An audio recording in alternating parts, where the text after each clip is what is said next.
नमस्कार मित्रों, welcome to SRO maths classes. आज हम लोग अध्ययन करेंगे कक्षा 12वीं गणित अध्याय 7 के अंतर्गत प्रश्नावली 7.11, जिसमें हम लोग सीखेंगे निश्चित समाकलनों के गुणधर्मों का प्रयोग करते हुए समाकलन ज्ञात करना।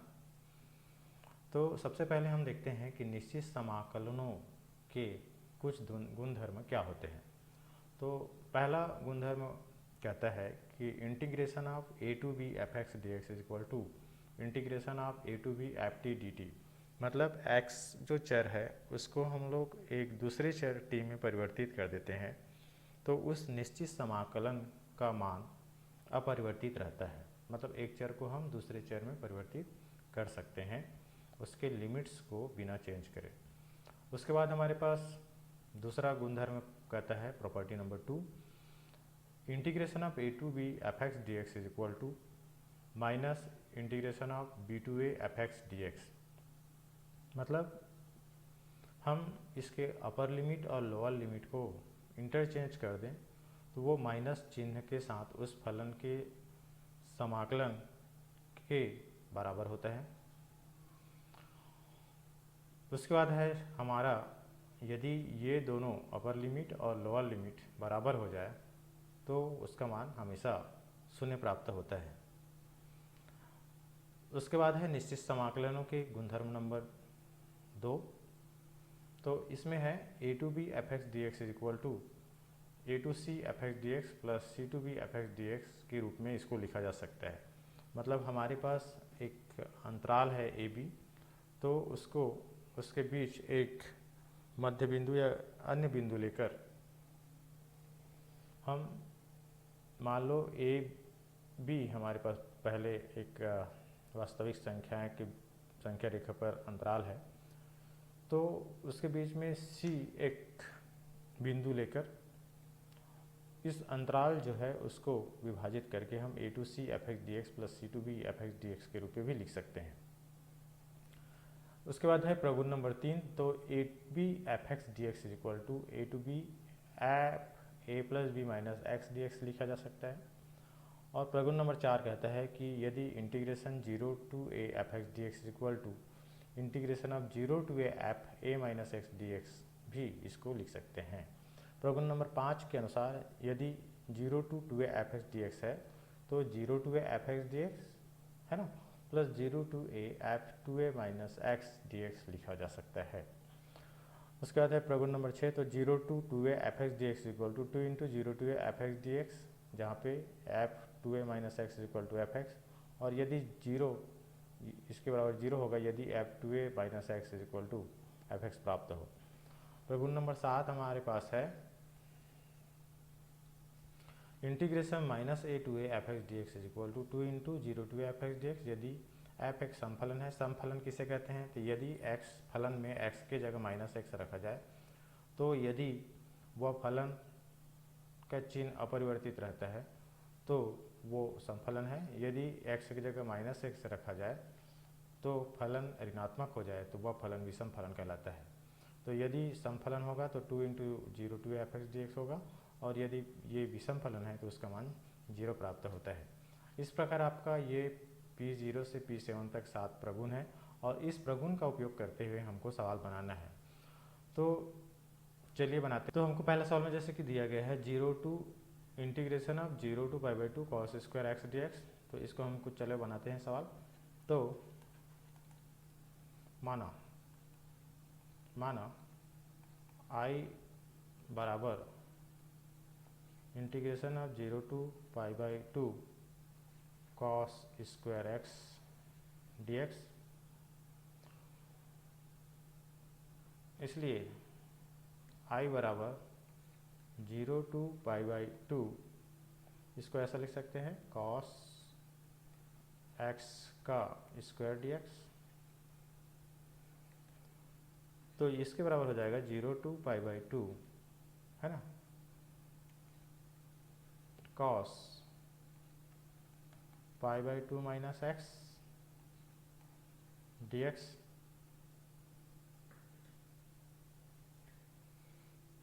का स्क्वायर, ये स्क्वायर है। ये क्यों हुआ, तो चूँकि F integration of 0 to A F x D x is equal to होता है integration of 0 to A F A minus x D x, इसलिए ऐसा हुआ। तो इसको हम समीकरण नंबर 1 मान लेते हैं और इसके बराबर cos pi by 2 minus x, मतलब cos 90 माइनस एक्स, तो cos किस में बदल जाएगा, इसमें sin x में बदल जाएगा, और ये स्क्वायर है चूँकि, इसलिए यहाँ पे स्क्वायर लगेगा, तो sin square x D x हमको प्राप्त हो जाएगा। ये यहाँ पे कारण लिख देंगे, चूँकि cos pi by 2 minus theta बराबर साइन थीटा होता है। तो समीकरण 2 हुआ, ये हमारा आई है। अब समीकरण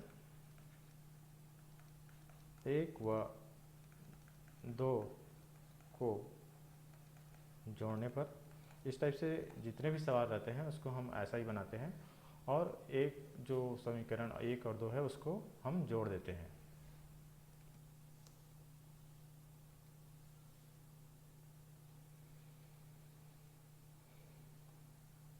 तो समीकरण 1 और 2 को जोड़ने पर हमको प्राप्त हो जाएगा, लेफ्ट साइड में यहाँ पे दिख रहा है ये हमारा आई पहला वाला समीकरण में, और ये आई, ये दोनों जोड़ के हमारे पास हो जाता है 2i, और यहाँ पे है 0 to pi by 2 cos square x D x, plus यहाँ है 0 to pi by 2 sin square x D x. तो हमारे पास हो जाता है, तो हो जाएगा 2i is equal to 0 to pi by 2, और पहला वाला है cos स्क्वायर एक्स प्लस दूसरा वाला पद में है sin स्क्वायर एक्स, इसको एक साथ लिखा क्योंकि दोनों का है ना। तो हमारे पास हो जाता है i इज इक्वल टू, ये हम जानते हैं कि cos square X plus sin square x is equal to हो जाता है 1,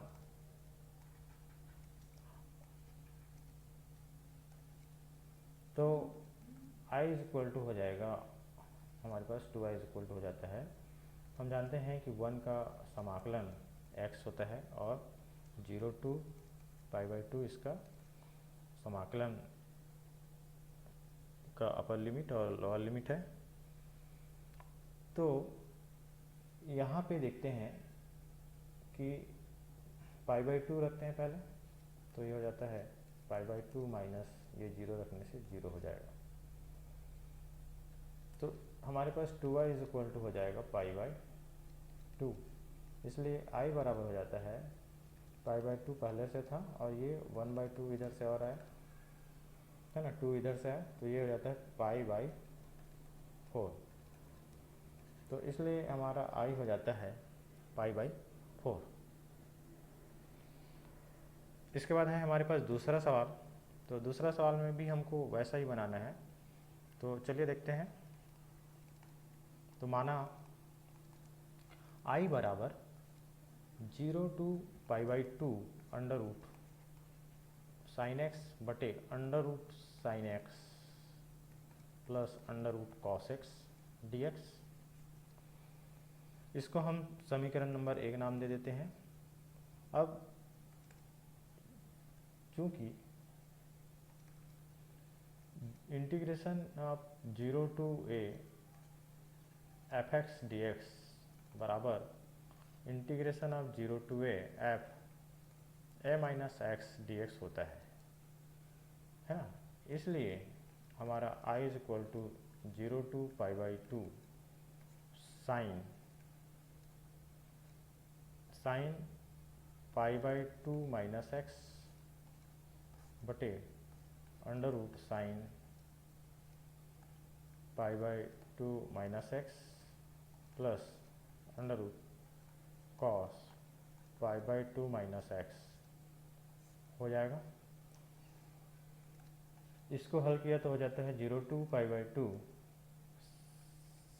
साइन 90 माइनस थीटा क्या होता है कॉस थीटा या कॉस एक्स होता है, और यहाँ भी sine 90 minus x is equal to cos x plus cos 90 minus x हो जाएगा हमारे पास साइन एक्स dx। तो इसको हम समीकरण नंबर 2 नाम दे देते हैं, ये हमारा। तो समीकरण 1 और 2 को जोड़ते हैं, तो समीकरण 1 व 2 को जोड़ने पर हमारे पास हो जाएगा ये आई और ये आई लेफ्ट लेफ्ट का जुड़ेगा, और ये वाला जुड़ेगा। तो हमारे पास हो जाता है लेफ्ट का आई 2 आई जुड़ गया तो हमारे पास हो जाएगा 2i, और ये हो जाता है 0 to π/2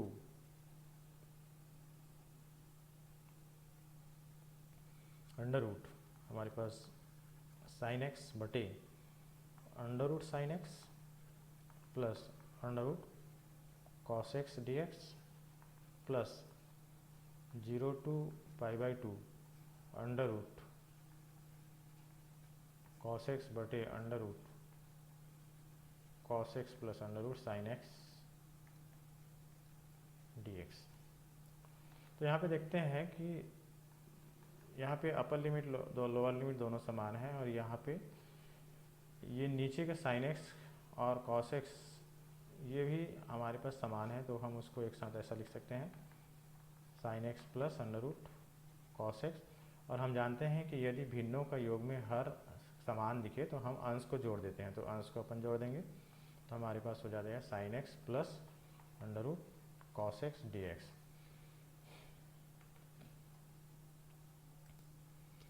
तो हमारे पास हो जाता है 2i is equal to 0 to π/2। यहाँ पे दिख रहा है कि ऊपर में भी sine x plus cos x है और नीचे में भी sine x plus under root मतलब under root sine x plus cos x under root cos x. तो ये दोनों चीज़ समान है, मतलब दोनों सी पर है समान है। तो हम एक एक बार में इसको डिवाइड किए तो हमारे पास हो जाता है 1 dx। तो हम जानते हैं कि 1 का समाकलन x होता है, तो ये 0 to π/2, तो 2i is equal to x 0 to π/2 हो जाता है। तो i इज इक्वल टू हो जाएगा हमारे पास 2i इज इक्वल टू, ये एक बार हम पहले अपर लिमिट को रखें तो ये हो जाता है π/2, उसके बाद x की जगह में 0 रखा तो ये 0, इसलिए हमारा i हो जाता है π/2, और ये 2 इधर आ गया तो 1/2 हो जाएगा, इधर गुना हो रहा है तो इधर भाग देगा। तो इसको अगर हल किया जाए तो पाई और 2 दूनी 4, इस प्रकार हमारा i बराबर हो जाता है π/4। ये हमारा आंसर हो जाता है। इसके बाद नेक्स्ट सवाल हमारे पास है तीसरा। तो तीसरा सवाल को भी हमको ऐसा ही बनाना है, तो चलिए बनाते हैं। तो माना i is equal to 0 to π/2 और sine x raise to power 3/2 बटे sine x raise to power 3/2 plus cos x raise to power 3/2 dx। अब चूंकि 0 to a f(x) dx is equal to 0 to a f a minus x dx होता है ना, हम इसको समीकरण number 1 नाम दे देते हैं। इसलिए हमारा i बराबर हो जाता है 0 to π/2 साइन π/2 माइनस एक्स, और ये इसका रेज टू पावर 3/2 बटे sine π/2 minus x raise to power 3/2 plus cos π/2 minus x raise to power 3/2 dx। This is equal to 0 to π/2।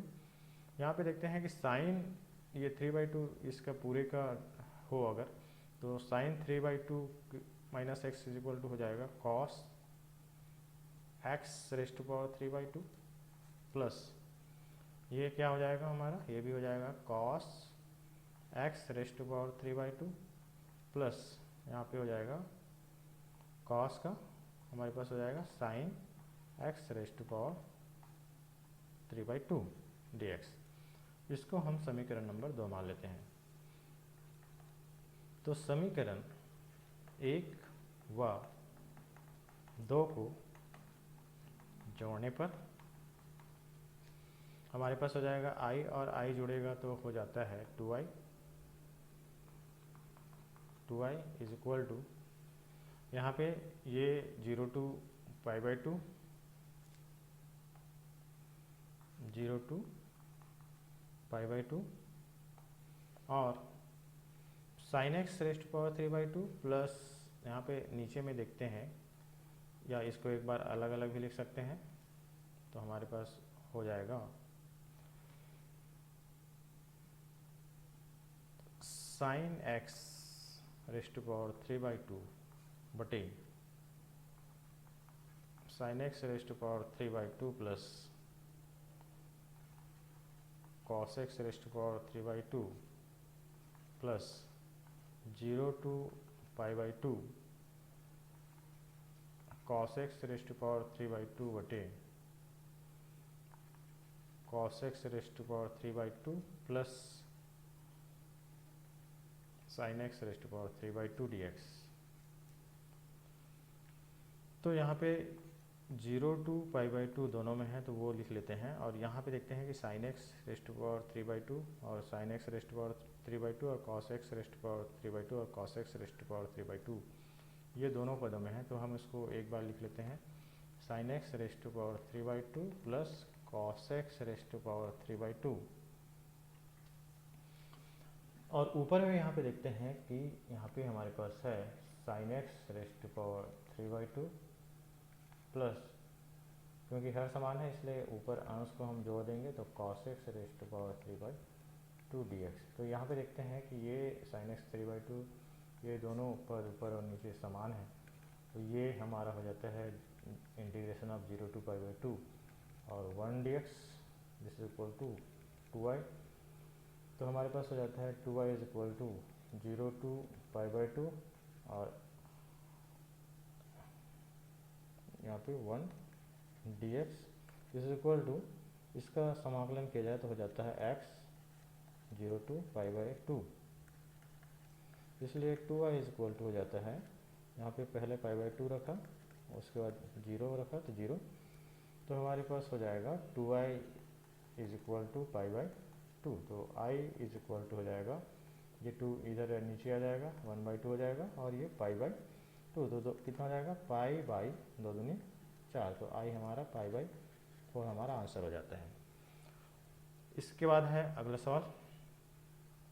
तो अगला सवाल चौथा, जैसे कि हमको यहाँ पे दिख रहा है integration of 0 to π/2 cos x raised to power 5 dx और sine x raised to power 5 plus cos x raised to power 5। तो माना i is equal to 0 to π/2 cos x raised to power 5 बटे dx और sine x raised to power 5 plus cos x raised to power 5। इसको हम समीकरण number 1 नाम दे देते हैं। अब चूंकि integration of 0 to a f x D x is equal to होता है 0 to a f A minus x D x, इसलिए हमारा i इज इक्वल टू हो जाएगा 0 to π/2 cos raised to power 5 और x की जगह में हो जाएगा हमारा π/2 माइनस एक्स बटे sine π/2 minus x raised to power 5 plus cos π/2 minus x raised to power 5 dx।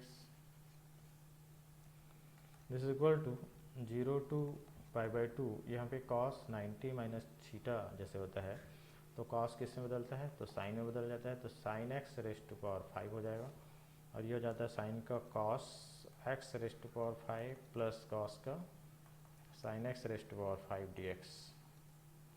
तो इसको हम समीकरण नंबर 2 मान लेते हैं। तो एडिंग इक्वेशन 1 and 2 या समीकरण 1 व दो को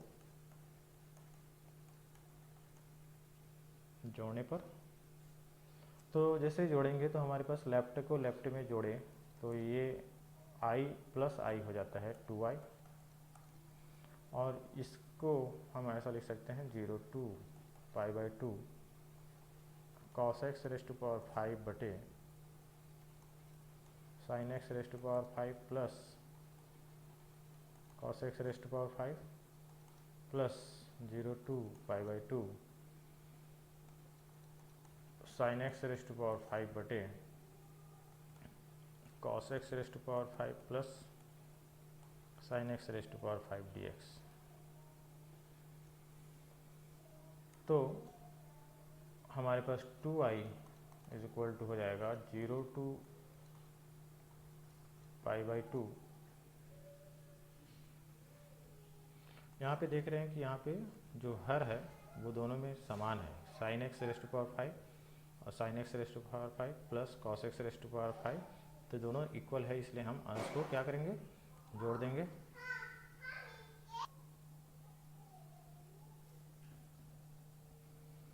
तो इसको हम अंश को जोड़ेंगे तो हर हमारे पास है sin x raise to power 5 plus cos x raise to power 5, और अंश को अपन जोड़ेंगे तो हो जाता है cos x raise to power 5 plus sin x raise to power 5 dx। तो यहाँ पे देखते हैं कि ये दोनों पद हमारे पास समान है, इसलिए ये भाग देंगे तो एक बार में कट जाएगा, तो हमारे पास हो जाता है 1 dx। तो 2i इज इक्वल टू इतना हो जाता है, तो इसका 1 का हम समाकलन करते हैं तो x आता है, और ये हो जाएगा 0 to π/2 2i, इसलिए i इज इक्वल टू हो जाएगा 1/2, और ये 2 इधर आ गया नीचे, तो इसको π/2 को हम रखे पहले और उसके बाद ये 0 को रखा, तो ये ऐसा हो जाता है। तो हमारे पास हो जाएगा π/2 2 दूनी 4, इसलिए i बराबर हो जाता है π/4 माइनस, है ना, इसलिए i बराबर हो जाता है π/4। इसके बाद नेक्स्ट सवाल हमारे पास है पांचवा। तो पांचवा सवाल में जैसे कि बोला गया है इंटीग्रेशन ऑफ -5 to 5, है ना, mod of x plus 2 dx का मान हमको निकालना है। तो चूँकि हम जानते हैं कि यहाँ fx इज इक्वल टू हमको दिया है मॉड ऑफ x प्लस 2, तो इसका मान ऋणात्मक x प्लस 2 होगा जब x इन लेस देन -2, और धनात्मक x प्लस 2 होगा जब x ग्रेटर देन 2। इसलिए अब चूँकि यहाँ पे माना i बराबर -5 to 5, है ना, mod of x plus 2 dx, है ना, इसलिए हम इसको ऐसा भी लिख सकते हैं i इज इक्वल टू -5, क्योंकि है ना यहाँ पे 2 जो है x इज इक्वल टू 2 पर, तो -2 के नीचे हमारा जो मान है वो ऋणात्मक आ रहा है, और -2x का मान जब x का मान 2 से बड़ा है तो ये जो फलन है वो धनात्मक मान ग्रहण कर रहा है। इसलिए हमारा जो वह बिंदु जहाँ से फलन का मान ऋणात्मक या धनात्मक में परिवर्तन हो रहा है वो 2 है, इसलिए हम इसको 0 से 5 अंतराल और यहाँ पे इसको -2, है ना, और इसमें इस अंतराल पर ये जो है ऋणात्मक मान ग्रहण करता है, इसलिए हो जाएगा -x प्लस 2 dx प्लस -2 से 5, और इस अंतराल में ये जो है धनात्मक मान ग्रहण करता है फलन, इसलिए यहाँ पे ये धनात्मक होगा। तो इसका माइनस हम बाहर निकाल देते हैं और इसका समाकलन करते हैं, तो हमारे पास x का समाकलन करने से हो जाएगा x² प्लस 2, और 2 × 1 है तो ये हो जाएगा 2x, और ये है हमारे पास -2 और -5 इसका अपर लिमिट और लोअर लिमिट। और यहाँ पे भी ऐसा ही है, हम इसका समाकलन करते हैं तो x²/2 प्लस 2x, और इसका अपर लिमिट 5, लोअर लिमिट 2 है। तो इसको हम पहले ऋण 2 रखते हैं तो हमारे पास हो जाता है ऋण 2 का स्क्वायर बटे 2 धन 2 गुणित ऋण 2 ऋण, अब ऋण 5 रखेंगे तो हो जाएगा ऋण 5 का स्क्वायर बटे 2 धन 2 गुणित ऋण 5, और उसके बाद धन, इस वाले सवाल में पहले 5 रखेंगे तो हो जाता है 5 का स्क्वायर बटे 2 धन 2 गुणित 5। उसके बाद हम रखेंगे ऋण 2, x की जगह ऋण 2 रखेंगे तो हो जाता है ऋण 2 का स्क्वायर बटे 2 धन 2 गुणित ऋण 2। तो इस प्रकार हो जाएगा हमारा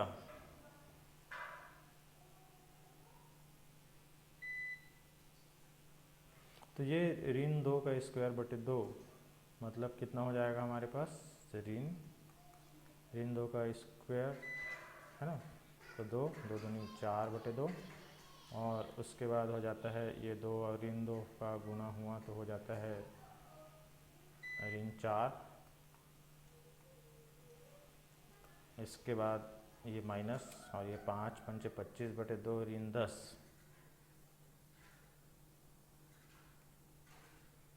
तो ऋण 5 पंचे 25 ऋण 10, और ये हमारा हो जाएगा 5 पंचे 25 बटे 2 धन 10, 5 पंचे 25 बटे 2 धन 10 ऋण, ये 2 दूनी 4 बटे 2 ऋण 4,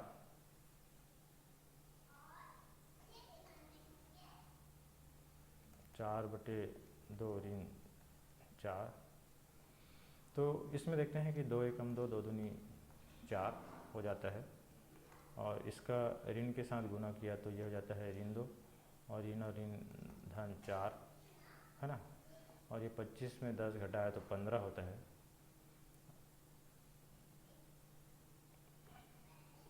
और यहाँ पे नीचे में यहाँ पे 2 भी है यहाँ पे, तो ये तो हमारे पास हो जाएगा ऋण 2 धन 4 और ऋण 25 बटे 2 धन 10 धन 25 बटे 2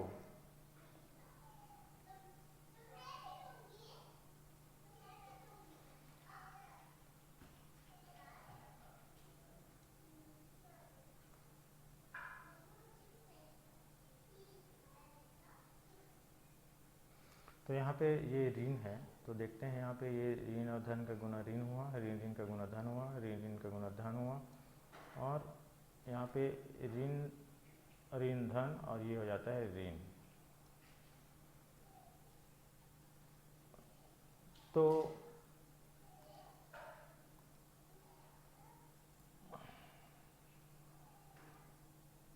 ये हमारा हो जाएगा ऋण।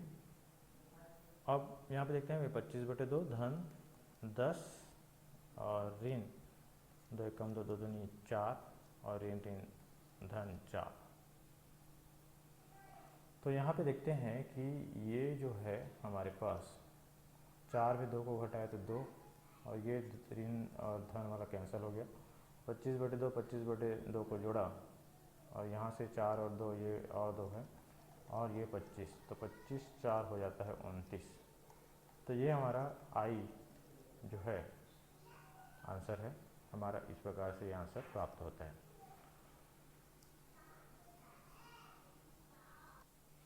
इसके बाद है हमारा छठवां सवाल। तो चलिए चलाते हैं छठवां सवाल। तो छठवां सवाल में जैसे कि हमको, जैसे कि यहाँ पे दिख रहा है, तो माना I is equal to integration of 2 to 8 mod of x minus 5 dx। तो यहाँ पे देखते हैं ये मॉड वाला है, तो हमारे पास यहाँ पे फलन fx, तो यहाँ पे fx is equal to x minus 5 है, तो x minus mod of x minus 5 is equal to minus x minus 5 होगा जब x जो है हमारे पास लेस देन होगा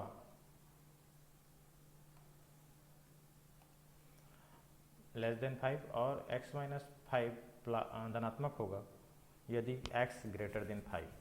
तो इस प्रकार से हमारा जो बिंदु 5 है वो फलन को धनात्मक और ऋणात्मक में परिवर्तन होने का एक उस बिंदु के बाद हमारा मतलब जो फलन है धनात्मक और ऋणात्मक मान ग्रहण कर सकता है। तो ये इसको हम ऐसा लिख देंगे 2 से 5 में अंतराल में जिससे बदल देंगे इसको फलन जो x के जो मान है उसको।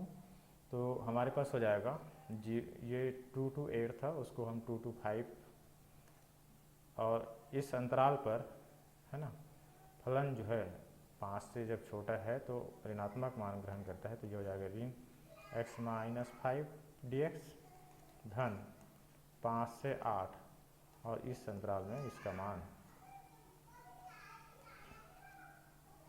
धनात्मक है।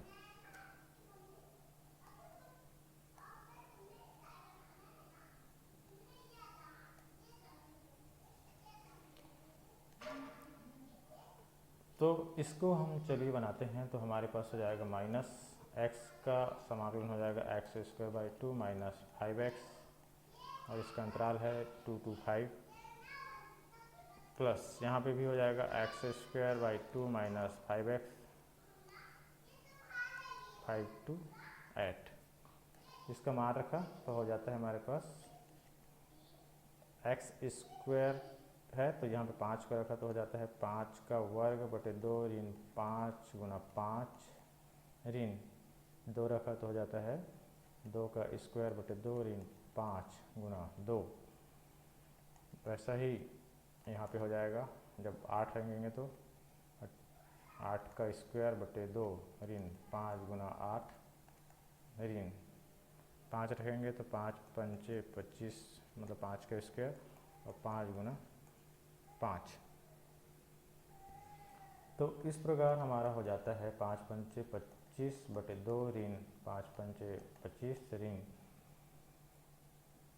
2 दूनी 4 बटे 2 मतलब 2 और 5 दूनी 10 और ये ऋण और ऋण मिला के हो जाता है 10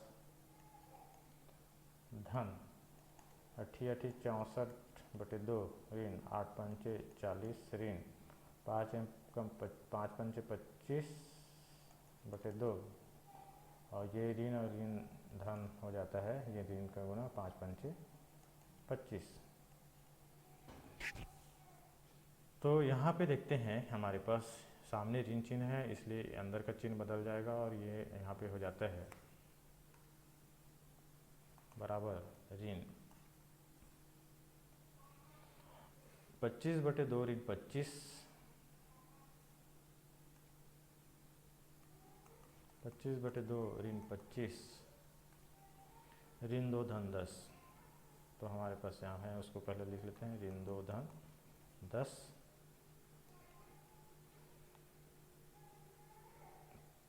64 बटे 2 ऋण 40 धन 64 बटे 2 ऋण 40 और ऋण 25 बटे 2 धन 25।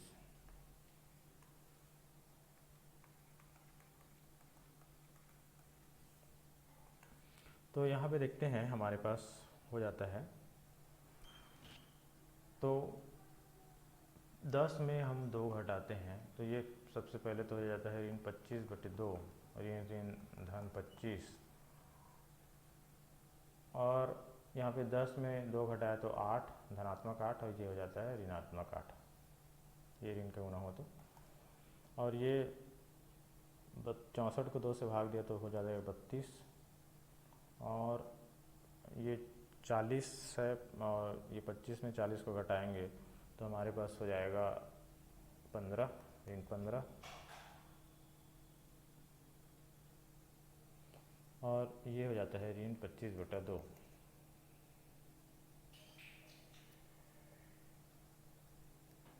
तो यहाँ पे देखते हैं कि समान चिन्ह वाले हैं जो उसको हम तो 15 में 8 जोड़ा तो कितना हो जाएगा तो ये ऋण 25/2 और ऋण 25/2 हो जाएगा हमारा ऋण 25, और 25 में हम 15 को घटाते हैं तो 10, और 10 में 8 को घटाते हैं तो 2 प्राप्त होता है, और यह 32 हमारे पास और है। तो 32, तो 25 ऋण है ना, ऋण 25 धन हमारे पास 34 हो जाएगा।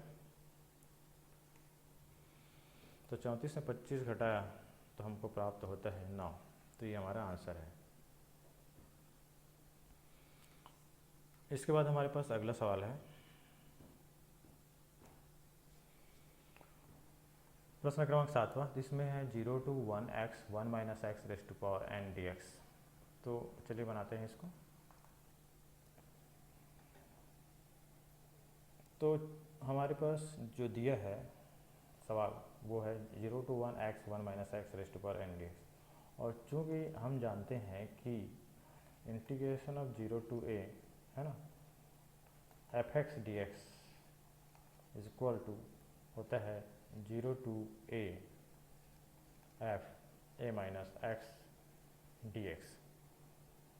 इसलिए जो हमारा सवाल है वो हो जाता है 0 to 1, x की जगह में क्या रखेंगे a माइनस एक्स, a हमारे पास यहाँ पे 1 है, इसलिए हो जाएगा 1 माइनस एक्स, और 1 माइनस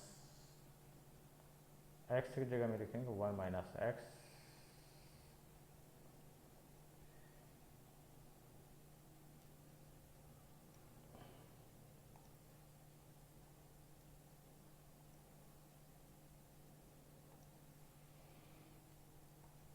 तो हो जाएगा 1 माइनस एक्स की घात n dx। तो हमारे पास हो जाता है 0 to 1 माइनस एक्स, और इसको 1 minus x plus 1 x raised है ना, तो इसको हल करते हैं तो एक्स एन हो जाता है, क्योंकि ये माइनस माइनस कैंसिल हो जाएगा और ये माइनस माइनस प्लस। अब इसका एक्स के एन का इसके साथ गुना कर देते हैं, तो 0 to 1 एक्स एन का 1 के साथ गुना हुआ तो एक्स एन का एक्स के साथ गुना होगा तो हो जाएगा एक्स एन, पहले से आधार समान है तो घात जुड़ जाएगा, मतलब जुड़ जाएगा तो एक बढ़ जाएगा, यहाँ पे एक घात था वो, और ये dx। अब इसका समाकलन करते हैं तो एक्स एन का समाकलन क्या होता है, एक्स एन प्लस 1 बटे एन प्लस 1 होगा, माइनस एक्स एन प्लस 1 का एक्स एन प्लस 1 प्लस 1 बटे एन प्लस 1 प्लस 1 होगा, और इसका जो लिमिट है अपर लिमिट लोअर लिमिट है 0 to 1। तो 1 रखते हैं, तो इसमें जब 1 रखेंगे तो 1 का घात कुछ भी हो उसका मान 1 ही प्राप्त होगा, तो उसका बटा n प्लस 1, माइनस यहाँ पे 1 रखेंगे जब, तो इसका घात कुछ भी हो वो 1 ही प्राप्त होगा, तो यह हो जाता है 1 बटे n प्लस n, यहाँ पे 1 प्लस 1 2 हो जाएगा। और जब 0 रखेंगे तो x इज इक्वल टू 0 0 ही हो जाएगा, तो 0 वाला तो अपन 0 आएगा तो अपन नहीं लिख रहे हैं यहाँ पे, और यहाँ पे इनका जो गुना हो जाएगा n प्लस 1, दो भिन्नों का अंतर है इसलिए यहाँ पे इसका गुना होगा, तो इसका गुना इसके साथ किया तो n प्लस 2, और इसका गुना इसके साथ किया, और माइनस है इसलिए दोनों पद हमारा माइनस हो जाएगा, और यहाँ पे ये minus n plus n cancel हो गया, और 2 में 1 घटाया तो 1 बटे n प्लस 1 और n प्लस 2, ये हमारा आंसर हो जाता है।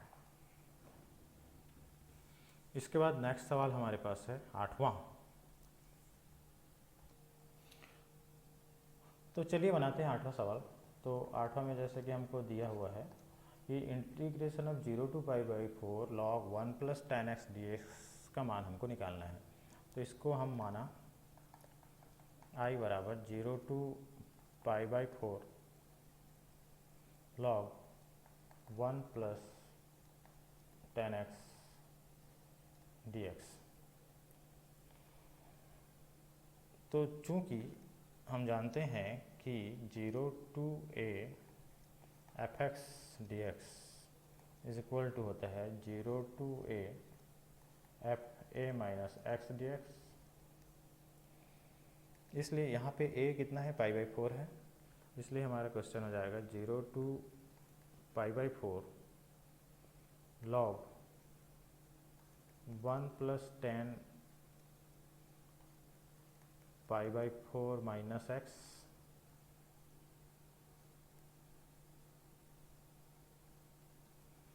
dx, this is equal to 0 to π/4 log 1 plus 10 π/4 minus x को हम लिख सकते हैं 10 a माइनस बी का फार्मूला लगाएंगे तो 10 π/4 माइनस 10 एक्स बटे 1 minus 10 π/4 into 10x dx।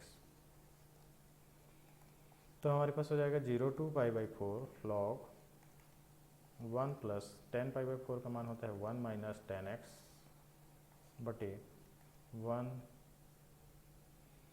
Plus 10x, क्योंकि 10 π/4 इज इक्वल टू 1 हो जाएगा dx। अब ये 1 प्लस 10x का इस 1 के साथ हम गुना करते हैं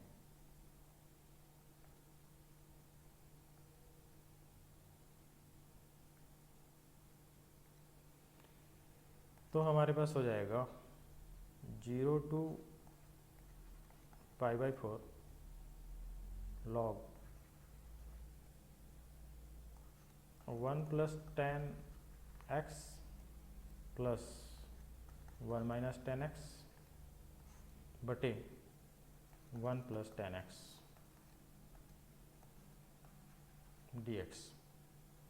तो यहाँ पे देखते हैं ये 10x कैंसिल हो गया, 1 प्लस 1 2 हो गया, तो हमारे पास हो जाता है 0 to π/4 log 1 प्लस 1 2 बटे 1 प्लस 10x dx। अब log के परिभाषा के अनुसार हम जानते हैं कि 0 to π/4 log m बटे n बराबर हो जाएगा log 2 minus log 1 plus 10x dx। ये क्यों हो गया? क्योंकि log m बटे n इज इक्वल टू होता है log m minus log n। तो हमारे पास हो जाएगा ये log 2 जो है अचर है, इसलिए हमारे पास हो जाता है log 2 को सामने रखा 0 to π/4 और ये हो जाता है 1 dx, ये माइनस और 0 to π/4 1 प्लस 10x dx। तो हमारे पास हो जाएगा log 2 और 1 का समाकलन x होगा 0 to π/4 माइनस। एक चीज़ और दिख रहा है यहाँ पे कि ये जो है हमारा जो क्वेश्चन है हमारा i वही है, तो इसको हम i भी लिख सकते हैं, तो हम उसको i ही लिख देते हैं सीधा।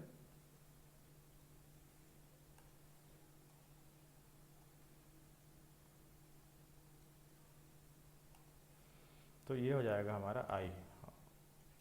इस i का इधर पक्षांतर करते हैं तो हमारे पास हो जाता है i प्लस i is equal to log 2 और इसको एक बार π/4 को रखा और ये 0 को रखा तो ये हमको इस प्रकार से प्राप्त होता है।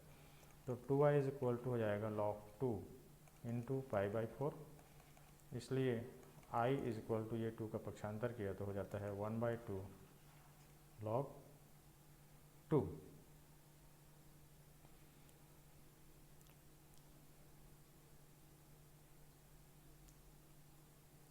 इंटू π/4। तो ये π/4 के साथ गुना इस π/4 को यहाँ पे भी लिख सकते हैं, तो हमारे पास हो जाता है i is equal to π/8 log 2। इस प्रकार से ये हमारा आंसर प्राप्त होता है। इसके बाद है 9वां सवाल। तो 9वां सवाल में हमको जैसे कि दिया है 0 to integration of 0 to 2x √2 minus x dx। तो चलिए बनाते हैं। तो हमारे पास यहाँ पे जैसे कि दिया है 0 to 2x √2 minus x dx। तो चूँकि हम जानते हैं कि 0 to a fx dx is equal to होता है 0 to a f A minus x D x. इसलिए हमारा जो क्वेश्चन है वो हो जाता है 0 to 2 और x की जगह में हो जाएगा 2 minus x under root 2 minus x D x. This is equal to हमारे पास हो जाएगा 0 to 2 माइनस एक्स, यहाँ पे 2 कैंसिल हो गया, माइनस माइनस प्लस, तो under root x D x हो गया। अंडर रूट मतलब इसका क्या हो गया, इसका जो घात है वो 2 माइनस एक्स और x की घात 1/2 डी एक्स हुआ। इसलिए हमारा सवाल हो जाता है, इसका हम अवकलन करते हैं तो उसके पहले इसको गुना कर देते हैं, तो 0 to 2 इंटीग्रेशन ऑफ 0 to 2 और 2 into x raised to power 1/2 minus x 1 plus 1/2 d x. तो हमारे पास हो जाएगा 0 to integration of 0 to 2 into x raised to power 1/2 minus x 2 plus 1/2 मतलब 3/2 डी एक्स। इसका समाकलन करते हैं तो हमारे पास हो जाता है 2 into x 1/2 plus 1/1/2 plus 1 minus x 3/2 plus 1/3/2 plus 1 और इसका अपर लिमिट और लोअर लिमिट हमारे पास 0 और 2 है। हमारे पास अपर लिमिट 2 और लोअर लिमिट 0।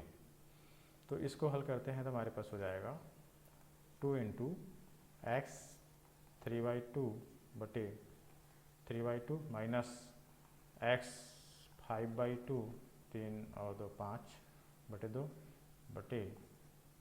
5/2 0 to 2। तो यहाँ पे देखते हैं कि ये क्या हो जाएगा हमारे पास, तो 2 इंटू ये उलट जाएगा तो हो जाता है 2/3 और x 3/2 ऋण 2/5 x 5/2 0 to 2। तो हो जाता है हमारे पास 4/3 x 3/2 ऋण 2/5 x 5/2 0 to 2। तो इसमें मान रखते हैं तो हमारे पास हो जाएगा 4/3, x के मान 2 रखते हैं तो हो जाएगा 2 का 3 घात, तो 2 दूनी 4 दूनी 8, अब उसका वर्गमूल 2 मतलब ये हो जाएगा वर्गमूल 2 दूनी 4 दूनी 8 ऋण 2/5 और यहाँ पे अपन 2 रखते हैं तो हो जाता है 2 दूनी 4 मतलब 2 का 5 घात, तो 2 दूनी 4 दूनी 8 दूनी 16 दूनी 32, तो वर्गमूल 32, क्योंकि इसमें 2 है तो 1/2 घात लगेगा और जब 0 रखोगे तो 0 ही आएगा। तो हमारे पास प्राप्त होता है 4/3 वर्गमूल 8 ऋण 2/5 वर्गमूल 32।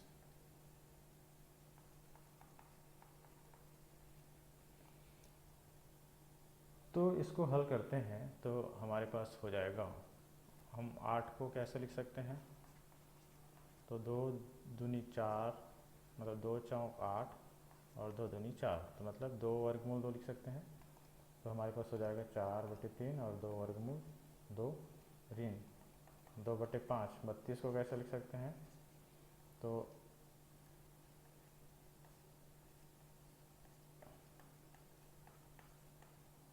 तो यहाँ पे हम लिख सकते हैं 2 दूनी 4 वर्गमूल 2। तो वर्गमूल 2 दोनों के कॉमन है तो वो निकाल देते हैं, तो हमारे पास हो जाता है 4 दूनी 8/3 ऋण 4 दूनी 8/5। तो यहाँ पे देखते हैं कि 8 भी कॉमन है, तो हम ये जो 8 है उसको निकाल देते हैं, तो 8 वर्गमूल 2 और 1/3 1/5 बचता है। तो इसका हम एलसीएम निकालें तो 15 हो जाता है, 5 से 15 और 5 ऋण 3 कितना हो जाएगा 2, तो 8 वर्गमूल 2 और यहाँ पे हो जाएगा 2/15।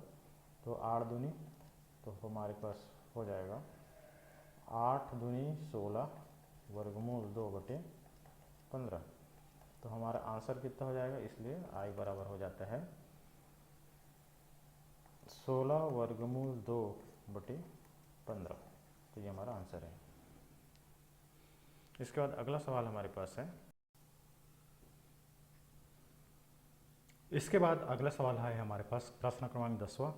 तो इसमें बोला गया है integration of 0 to π/2 2 log sin x minus log sin 2x dx। इसका हमको निश्चित समाकलन का मान ज्ञात करना है। तो इसमें जैसे कि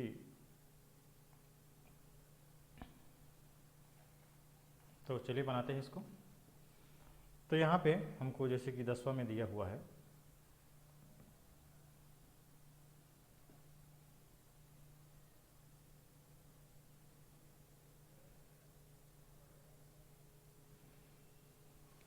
तो माना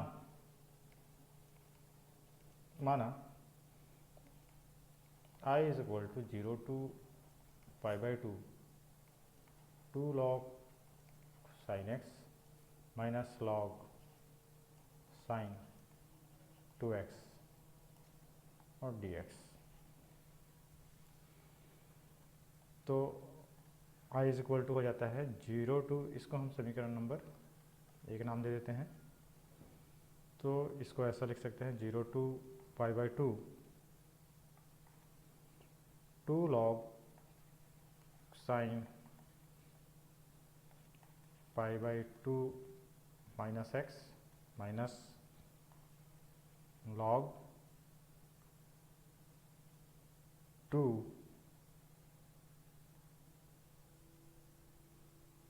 log sin 2 π/2 minus x π/2 minus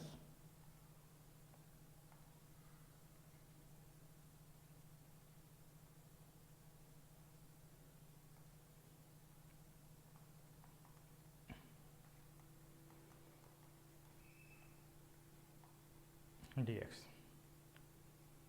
तो हमारा I हो जाता है 0 to π/2 2 log sin π/2 minus x is equal to हो जाएगा cos x minus log sin 2 π/2 minus x is equal to हो जाएगा log sin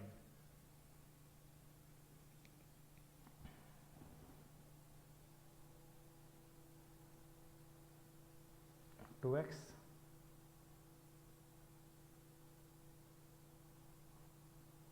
क्योंकि sin 2 इंटू π/2 तो ये 2 अंदर जाएगा तो ये पाई माइनस 2x हो जाता है। तो sin pi minus 2x is equal to sine 2x।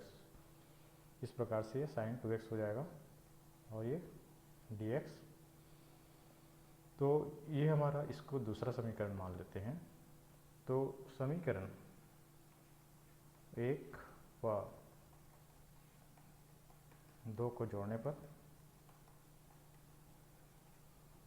तो हम जैसे कि समीकरण 1 और 2 को जोड़ते हैं तो हमको ये I और ये I दोनों मिला के 2I हो जाता है। और यहाँ पे 0 to π इंटीग्रेशन ऑफ 0 to π/2 और ये लेफ्ट राइट वाला राइट में जोड़ेंगे तो 2 log sin x minus log sin 2x और ये वाला 2 log cos x minus log sin x हो जाता है। तो ये 2 log sin x और ये 2 log cos x एक जगह जुड़ गया, ये माइनस log sin x और minus log sin x dx हो जाता है। तो यहाँ पे ये 2 को बाहर निकाल दिया, इसको भी दोनों को जोड़ते हैं तो 2 log sin 2x हो जाएगा क्योंकि इसके सामने का चिन्ह समान है। इसलिए हमारे पास हो जाता है 2 into 0 to π/2 log sin x plus log cos x minus log sin 2x। तो हमारे पास हो जाएगा 2I is equal to 0 to π/2 और ये 2 कॉमन है और ये log sin x plus log cos x हो जाता है log 2 इंटू साइन 2x/2 लिख सकते हैं। और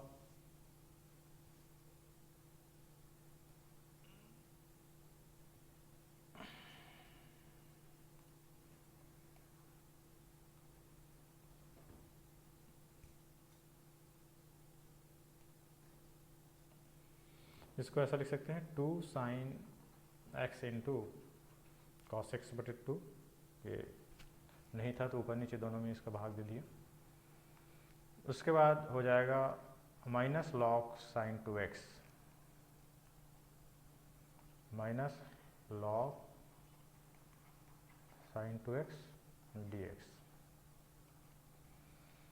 तो 2i इज इक्वल टू हो जाता है 0 to π/2 log 2 sin x cos x is equal to हो जाएगा साइन 2x/2 माइनस लॉग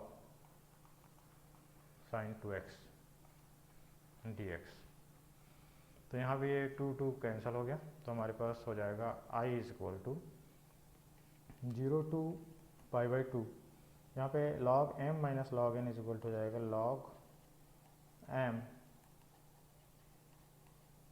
बटे n।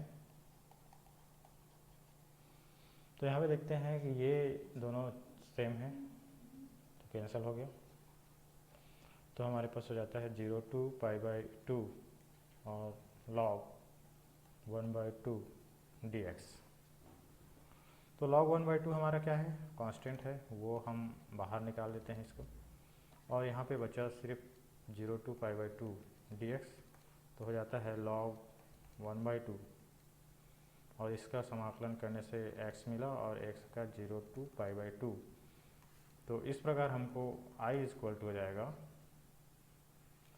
i is equal to क्या हो जाएगा log 1/2 और इसमें π/2 माइनस 0 हो जाता है, क्योंकि π/2 रखेंगे x पे और उसका 0 रखेंगे तो ये हो जाता है π/2 माइनस 0।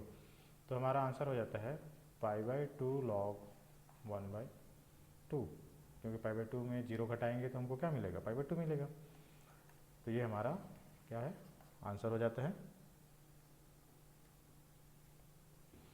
इसके बाद है अगला सवाल हमारे पास। तो अगला सवाल हमको 11वां जैसे कि बोला गया है, तो 11 सवाल में हमको क्या बनाना है तो देखते हैं।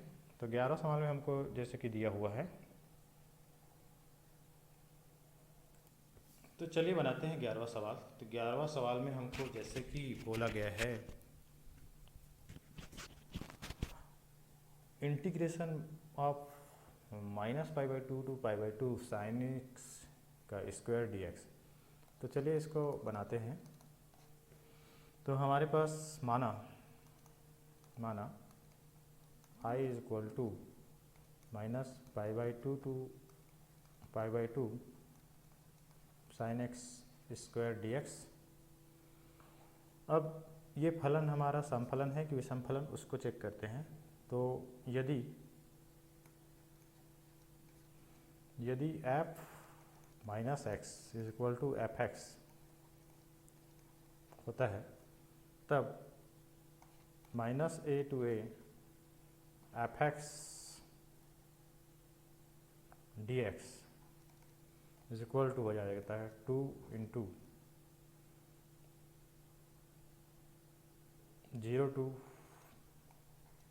a f x dx।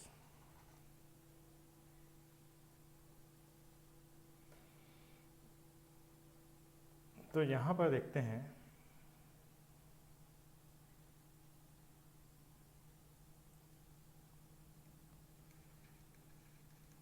यहाँ पर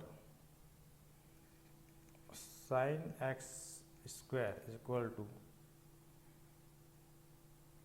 तो x की जगह हम -x रखते हैं, तो क्या हो जाएगा,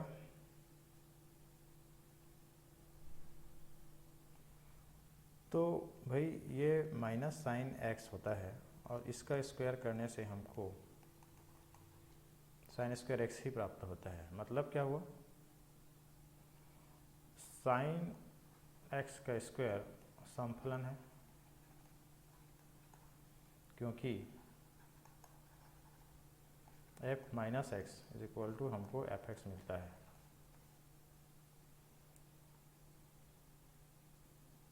इसलिए हमारा i इज इक्वल टू हो जाएगा 2 into 0 to pi by 2 sine x का square d x. This is equal to 2 into 0 to pi by 2 sine, तो इसको हम समीकरण नंबर 1 नाम देते हैं और ये हो जाता है sine square pi by 2 minus x D x. क्यों? चूँकि integration of 0 to F x D x is equal to होता है integration 0 to f A minus x D x, इसलिए ऐसा हो गया। तो इसको फिर लिख सकते हैं हम 2 इंटू 0 टू पाई बाई 2 और sine pi by 2 minus x is equal to हो जाएगा cos square x D x. तो इसको समीकरण नंबर 2 माना। समीकरण 1 व 2 को जोड़ने पर हमको क्या प्राप्त हो जाएगा? समीकरण 1 व 2 को जोड़ने पर, समीकरण 1 और 2 को जोड़ने पर हमको मिल जाएगा i और i जुड़ा तो 2i is equal to 2 into 0 to pi by 2 sine x का square d x plus 2 into 0 to pi by 2 cos x का स्क्वायर डी एक्स। तो ये 2 इंटू 0 टू पाई बाई 2 दोनों पदों में है, वो निकाल दिया तो हमारे पास हो जाएगा साइन एक्स का स्क्वायर प्लस यहाँ से कॉस एक्स का square d x. This is equal to 2 into 0 to pi by 2 into 1 into d x. This is equal to 2i, ये भाग दिया 2 से तो 2 कैंसिल हो गया, तो i हमारा हो जाता है 0 to pi by 2 into d x. तो ये 1 का समाकलन x होता है, तो x 0 टू पाई बाई 2 हमारा i होता है, इसलिए i बराबर हो जाएगा pi by 2 minus 0। This is equal to pi by 2। तो ये हमारा आंसर हो जाता है। इसके बाद अगला सवाल है 12वां। तो माना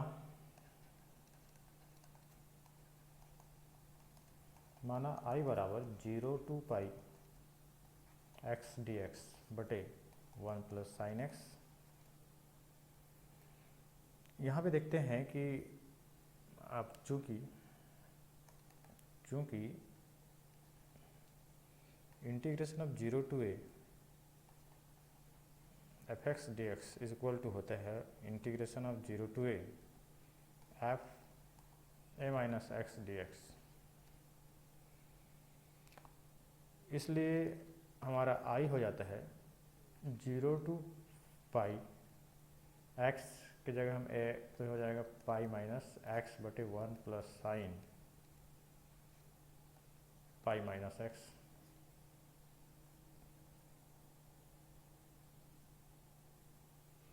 dx, तो इसको समीकरण नंबर 1 नाम दिया, इसको समीकरण नंबर 2 नाम दिया। तो समीकरण 1 व 2 को जोड़ने पर हमारे पास हो जाएगा 2i is equal to 0 to pi और यह x plus pi minus x हो जाएगा बटे, यहाँ पे देखते हैं कि ये जो है हमारे पास वो क्या है, तो 1 प्लस साइन एक्स और ये नीचे में भी 1 प्लस साइन एक्स ही आएगा। इसका हल क्या हो जाएगा? 1 प्लस साइन एक्स ही होगा। तो इसको ये दो हमारा एक्चुअल में इसको ऐसा भी लिख सकते हैं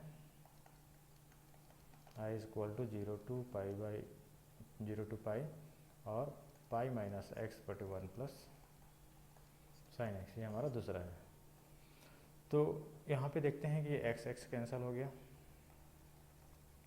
तो हमारे पास 2i इज इक्वल टू हो जाता है 0 टू पाई और पाई बटे 1 plus sine x D x.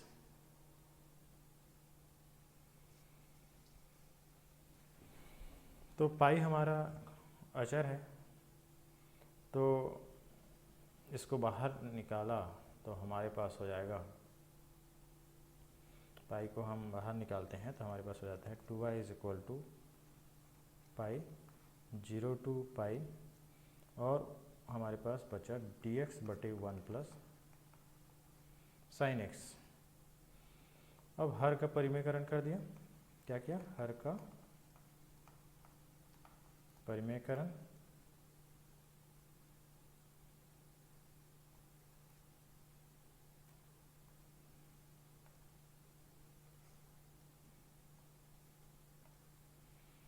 तो हर का परिमेयकरण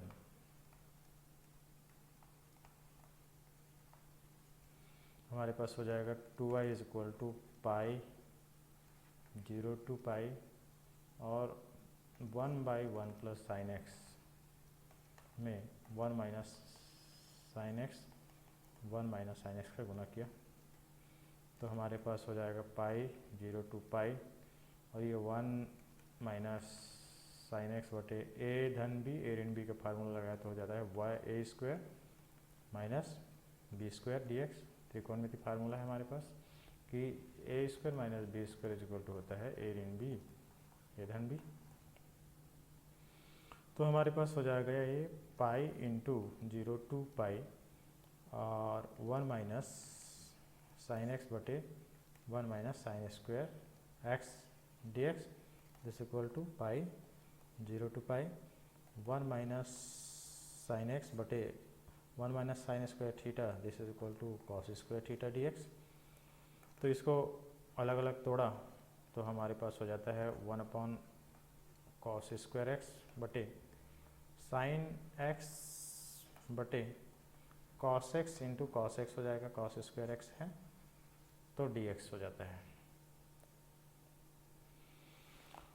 तो 1 by cos square x is equal to हो जाएगा हमारा पाई इंटू 0 टू पाई और ये हो जाता है sec square x minus sine बटे कॉस 10 और 1 बटे कॉस सेक, तो सेक एक्स इंटू 10x और dx ऐसा लिख सकते हैं।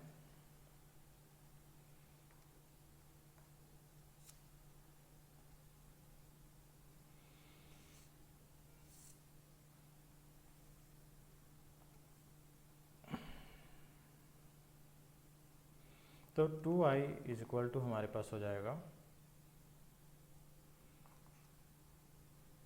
उसका अपन सेक स्क्वायर का समाकलन हो जाएगा 10x और सेक एक्स इंटू 10x का समाकलन हो जाएगा सेक एक्स 0 टू पाई। तो 2i इज इक्वल टू हो जाता है पाई रखेंगे तो 10 pi minus sec pi minus 10 0 plus sec 0 is equal to 10 pi. तो 10 पाई मतलब 10 0 मतलब 0 sec minus 1 minus 0 plus 1 this is equal to, यहाँ पे पाई था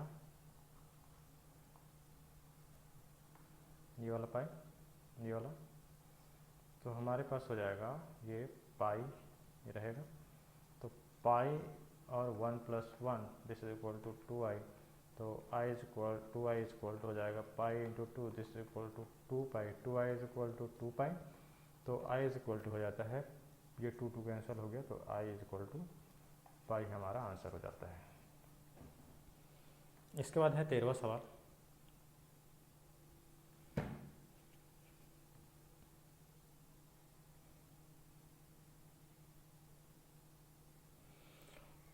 तो 13वां सवाल में जैसे कि हमको यहाँ पे दिख रहा है कि integration of minus pi by 2 to pi by 2 sine x raised power 7 dx का मान हमको निकालना है। तो यहाँ एफ एक्स कितना है वो देखते हैं। तो f x is equal to हमको दिया है साइन एक्स रेस्ट पावर 7 और एफ अगर माइनस एक्स रखा जाए तो हो जाता है sine minus x raised power 7 this is equal to minus sine x raise to power 7, this is equal to minus f x.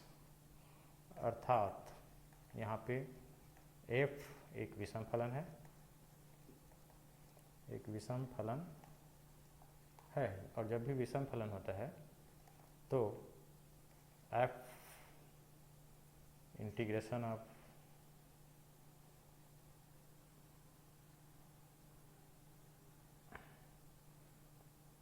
Minus A to A F x is equal to 0 होगा, अर्थात आई हमारा 0 होगा।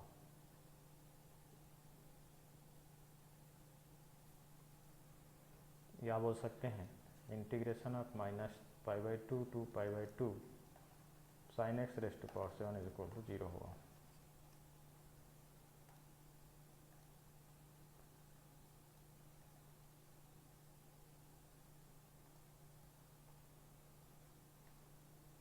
इसके बाद है 14 सवाल।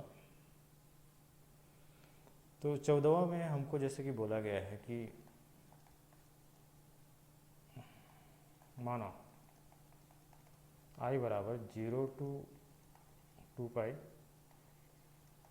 Cos x raise to power 5 d x. तो यदि f x is equal to cos x, यहाँ पे जैसा कि दिया गया है एक्स रोड 5, और f 2 pi minus x is equal to कितना है वो देखते हैं, तो हो जाएगा cos 2 pi minus x raise to power 5, this is equal to cos x raise to power 5 होगा, क्योंकि 2 पाई इज इक्वल टू 360, और 360 में अगर हम माइनस एक्स करते हैं तो ये चतुर्थांश में होता है, और चतुर्थांश में कॉस जो है पॉजिटिव होता है, और 2 पाई में कॉस कॉस ही रहता है, इसलिए कॉस एक्स ही होगा। इसलिए आई हमारा हो जाता है 0 to 2 pi f x is equal to 2 into 0 to A F x D x. तो इसे हम ऐसा भी लिख सकते हैं 0 to 2 pi cos x raise to power 5 is equal to 2 into 0 to pi cos x raise to power 5 d x.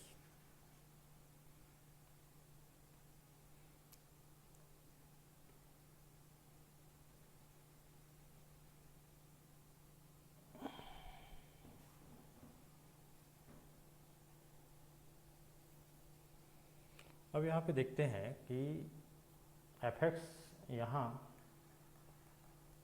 पर f x is equal to cos x raise to power 5 दिया है,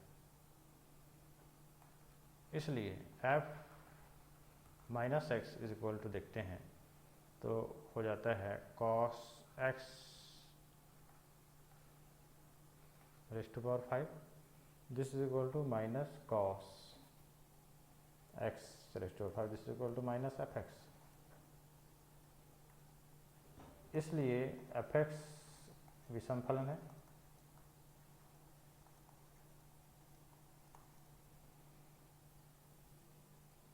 इसलिए हमारा इसका जो मान होगा I is equal to 2 into 0 to a, मतलब 0 to pi cos x raise to power 5, तो 2 into 0 this is equal to हमको 0 प्राप्त होता है।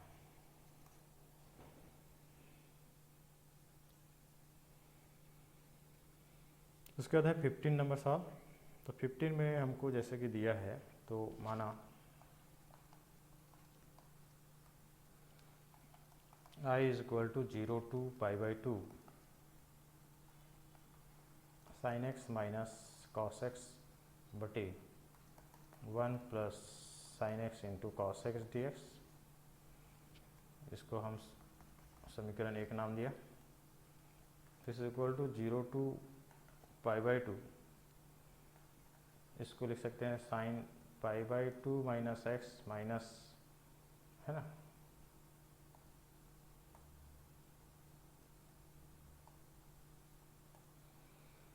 माइनस कॉस पाई/2 माइनस एक्स बटे 1 प्लस साइन पाई/2 माइनस एक्स इंटू कॉस पाई/2 minus x D x. This is equal to 0 to पाई/2 साइन 90 माइनस थीटा होता है कॉस थीटा, तो cos x minus sine x बटे 1 plus cos x into sine x D x. इसको समीकरण 2 माना, तो समीकरण 1 व 2 को जोड़ने पर समीकरण 1 व 2 को जोड़ने पर i plus i is equal to हो जाएगा 2i, और ये हो जाएगा 0 टू पाई/2 sine x minus cos x बटे 1 plus sine x into cos x plus 0 to पाई/2 ये वाला cos x minus sine x बटे 1 plus sine x into cos x D x. तो हमारे पास हो जाता है 2y is equal to 0 to पाई/2। तो ये देखते हैं कि इसमें दोनों में जो हर है उसमें समान है, तो 1 plus sine x into cos x रहेगा और अंश इसका जुड़ जाएगा sine x minus cos x plus cos x minus sine x D x. तो ये कॉस एक्स वाले के साथ कट गया, साइन एक्स वाले के साथ कट गया। तो हमारे पास क्या आया, 0 dx this is equal to 0, इसलिए हमारा i हो जाता है 0।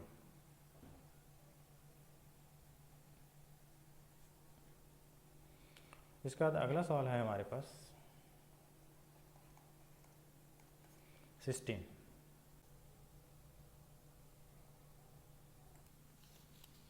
तो चलिए देखते हैं अगला सवाल 16। इसमें बोला गया है integration of 0 to pi log 1 plus cos x D x. तो इसको हमको सॉल्व करना है, तो चलिए बनाते हैं। तो माना i is equal to 0 to pi log 1 plus cos x dx, this is equal to 0 to pi log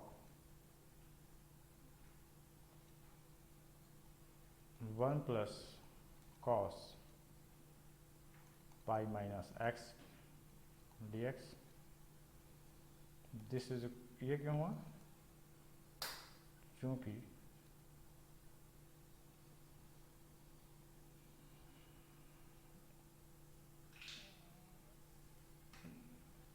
0 to a f x is equal to होता है integration of 0 to a f A minus x D x.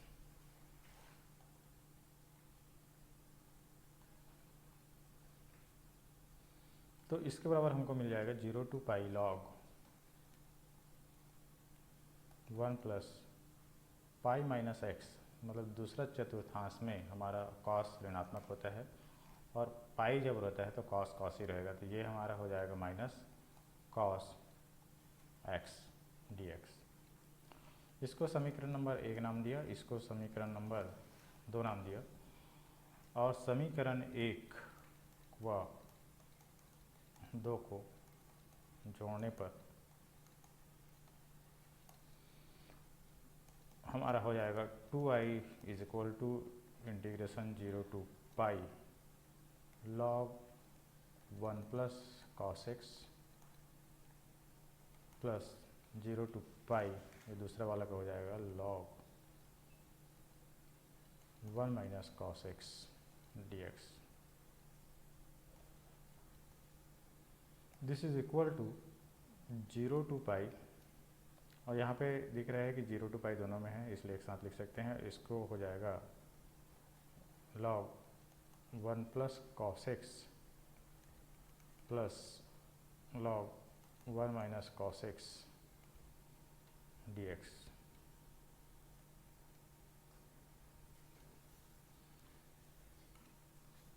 तो हमारे पास 2i is equal to हो गया integration of 0 to pi log 1 plus cos x 1 minus cos x is equal to 1 minus cos square x D x. इसको ऐसा भी लिख सकते हैं 0 to pi log 1 minus cos square मतलब sine square x D x. ये log m raise to power n का रूप का है, इसको ऐसा लिख सकते हैं 0 टू पाई log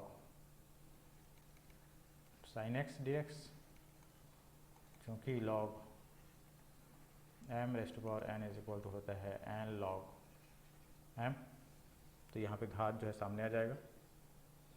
तो 2i इज इक्वल टू इतना है, ये 2 कैंसिल हो गया, तो i इज इक्वल टू हमको मिलता है 0 to pi log sine x D x. तो इसको हम लोग ऐसा भी लिख सकते हैं 0 to pi by 2 log sine x D x. तो इसके बराबर हो जाएगा i बराबर 0 to 2a log sine x D x is equal to होता है 2 into 0 to pi by 2 log sine x D x. ये क्यों हुआ? क्योंकि 0 to 2a F x is equal to होता है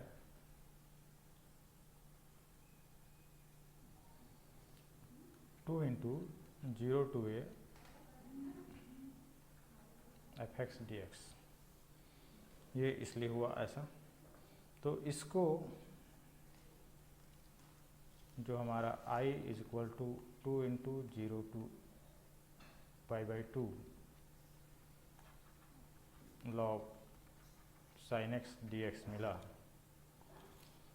तो माना ये इतना को हम i1 मान लेते हैं, तो i is equal to 2i1, जहाँ i1 is equal to 0 to pi by 2 log sine x D x.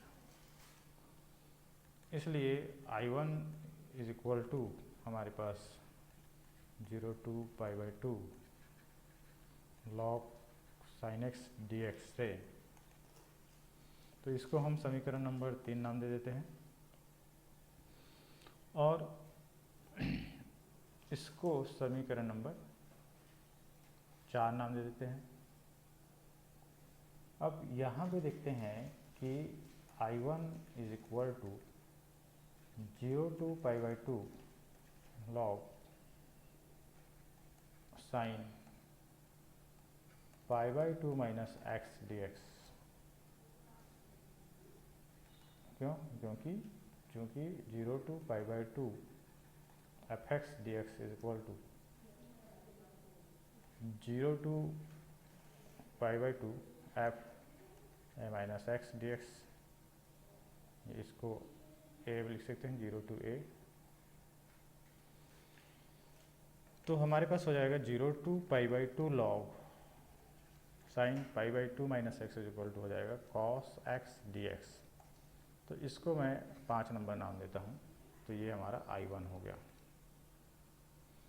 अब 4 और 5 को जोड़ने पर 4 हुआ, 5 को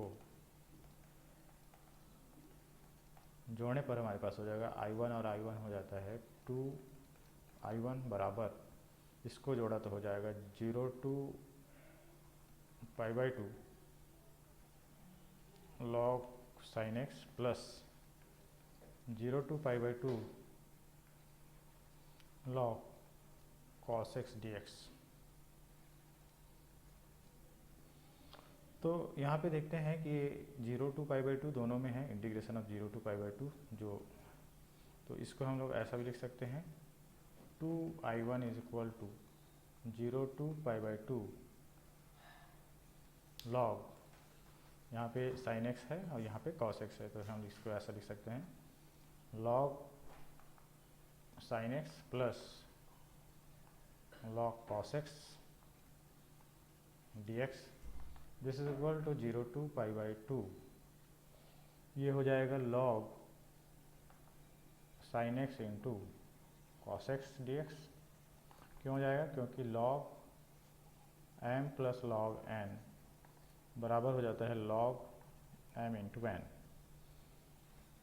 तो हम इसको ऐसा लिख सकते हैं 0 to π/2 log 2 into sin x into cos x by 2 dx this is equal to 0 to π/2 log 2 sin x cos x is equal to होता है sin 2x बटे 2 dx। ये हमारा क्या है? 2i1 है।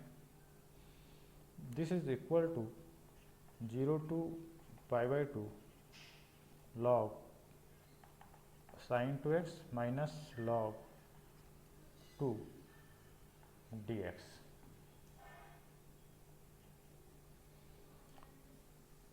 ये हमारा क्या है? 2i1 इज इक्वल टू, इसको तोड़ा तो 0 to π/2 log sin 2x minus 0 to π/2 log 2 dx। ये हो जाएगा।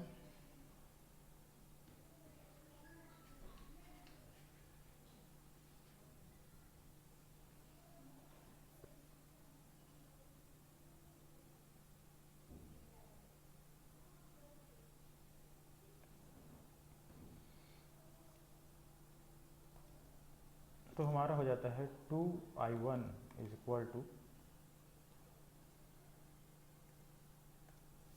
यहाँ पे 2i1 इज इक्वल टू कितना है? 0 to π/2 log sin 2x dx।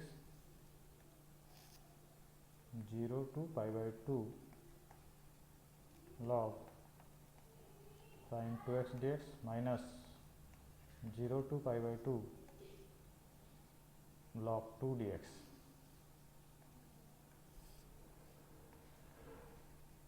log 2 dx। तो माना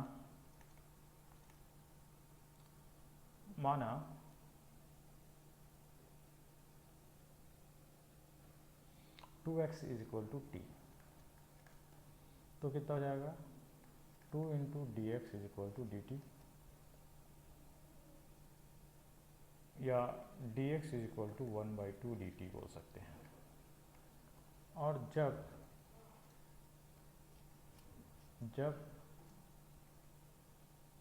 x इज इक्वल टू 0 तो t इज इक्वल टू 0, और जब x इज इक्वल टू π/2 तो t is equal to pi हो जाएगा। यहाँ पे रखने से x का मान जो है 0 और π/2 रखने से t आपको प्राप्त होगा। तो जब x इज इक्वल टू 0 रखोगे t 0 हो जाएगा, और x इज इक्वल टू π/2 रखोगे 2 कैंसिल हो जाएगा और t is equal to pi हो जाएगा। तो इस प्रकार हमको 2i1 is equal to 0 to pi log sin 2x is equal to हम माने हैं t, तो ये t हो जाएगा, और dx इज इक्वल टू हो जाता है 1/2 dt।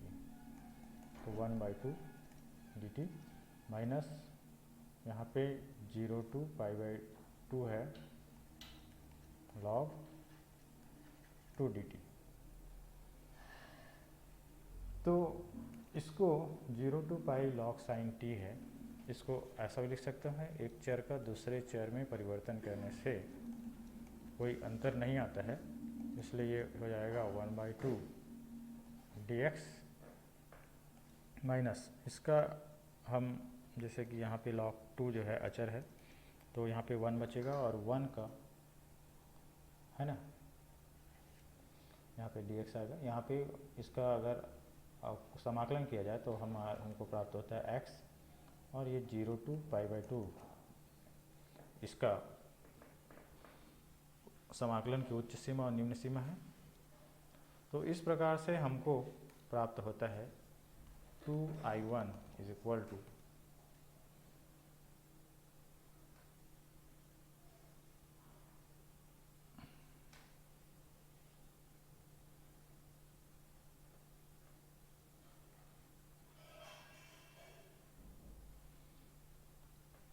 Is equal to 1/2 into 2 into 0 to pi by 2 log sine x dx minus हमारे पास हो जाएगा यहाँ पे पाई बाई 2 माइनस 0, मतलब log 2 into pi by 2 log 2 into pi by 2। ये क्या है?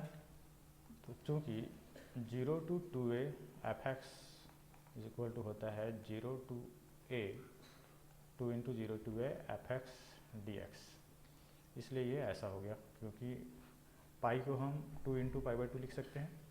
तो और ये 2 कैंसिल हो गया, तो हमारे पास हो जाता है 2i1 is equal to 0 to pi by 2 log sine x minus pi by 2 को सामने लिखा तो log 2, और ये हमारा 0 टू पाई बाई 2 जो है, वापस हम देखते हैं कि समीकरण नंबर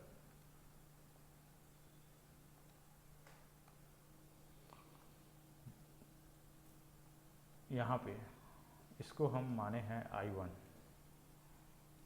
है ना। तो उसके बराबर वापस हम देखते हैं i1 अगर लिखा तो ये हमारा क्या है, i1 minus pi by 2 log 2, तो 2i1 बराबर इतना। तो 2i1 माइनस i1 बराबर हो जाएगा माइनस पाई बाई 2 log 2। तो 2i1 में एक i1 घटाया तो i1 बराबर हो जाता है माइनस पाई बाई 2 log 2। तो इसको हम अगला इस क्वेश्चन का नंबर दे देते हैं, 5 तक हो गया था, इसको हम लोग ले लेते हैं 6, ये हमारा 6 है। अब इस i1 का मान हम ये जो समीकरण है, समीकरण 3 में रखने पर, तो i1 का मान समीकरण 3 में रखने पर i बराबर 2i1 से हमको i प्राप्त हो जाएगा, और i इज इक्वल टू है तो 2 इंटू i1 का मान हमको मिला है माइनस पाई बाई 2 log 2। तो दिस इज इक्वल टू 2 का ये 2 कैंसिल हो जाएगा, तो हमको मिल जाएगा ये 2 और ये 2 कट जाएगा, तो हमको मिल जाएगा माइनस पाई log 2। तो ये हमारा आंसर हो जाता है। इस प्रकार से आपका 16 सवाल बनता है। तो चलिए देखते हैं अगला सवाल। हमारे पास 17वां सवाल है। 17वां सवाल में जैसे कि हमको यहाँ पे बोला गया है कि integration of 0 to a under root x by under root x plus under root a minus x D x. तो माना i is equal to 0 to a under root x by under root x plus under root a minus x D x. तो इसको हम ऐसा भी लिख सकते हैं 0 to a under root a minus x बटे a minus x plus under root a minus x D X. जहाँ जहाँ पे x है उसको हम a माइनस एक्स लिख देंगे। क्यों लिखेंगे? क्योंकि हमको पता है कि 0 to a f x D x बराबर होता है 0 to a f A minus x D x. तो इस प्रगुण के अनुसार हम इसको ऐसा लिख सकते हैं। इसको समीकरण 1 नाम देंगे। इसके बाद हमारे पास हो जाता है ये 0 to a under root a minus x बटे under root a minus x plus under root a minus a plus x. तो ये ए में ए घटाए तो 0 dx। तो this is equal to 0 to a under root a minus x बटे under root a minus x plus under root x. ये इसको हम समीकरण नंबर 2 नाम दे देते हैं। तो समीकरण 1 और 2 को जोड़ने पर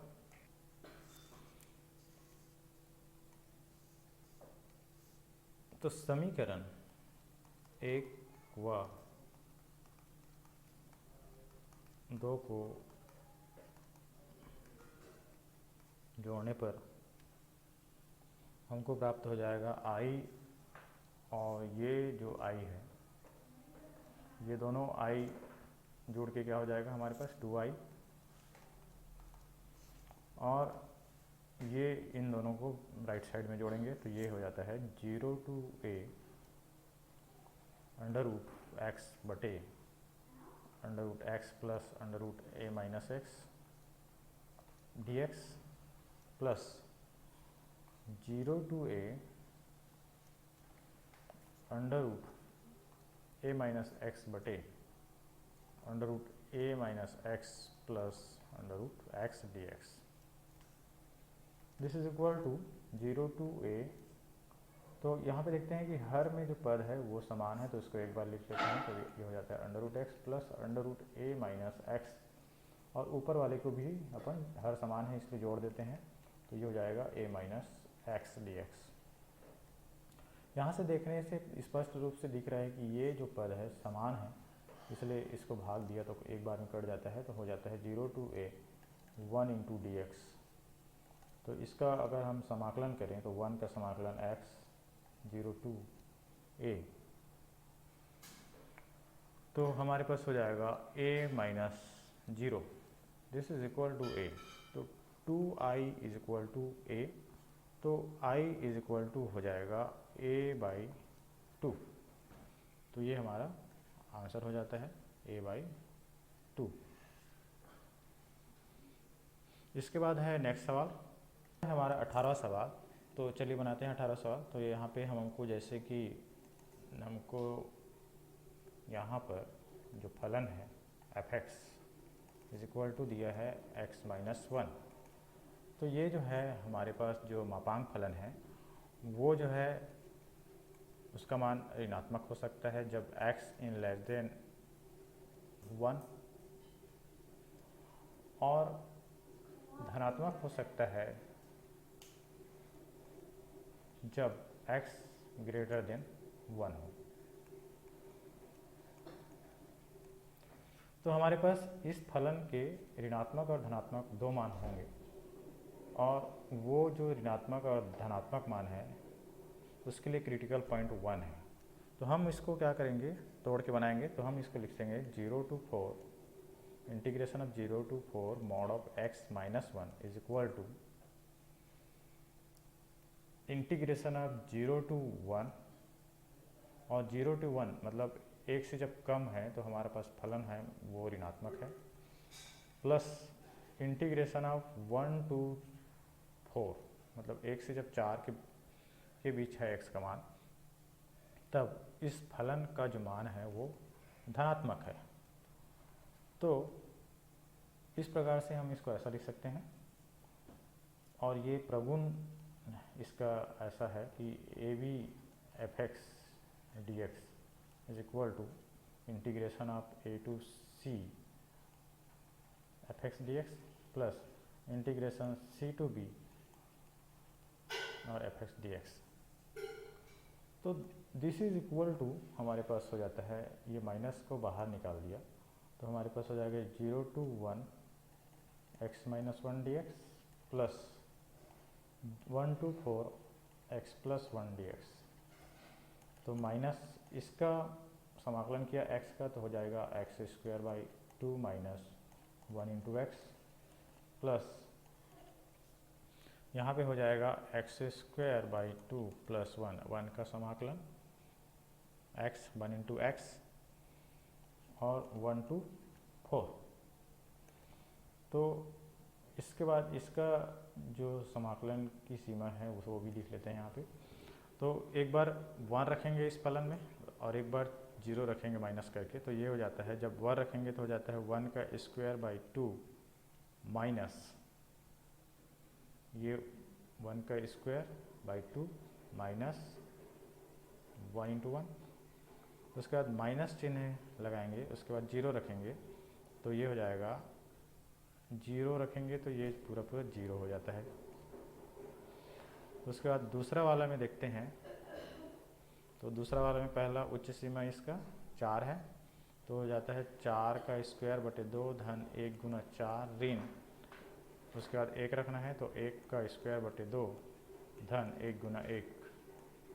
तो इस प्रकार से आपका ये हो जाता है।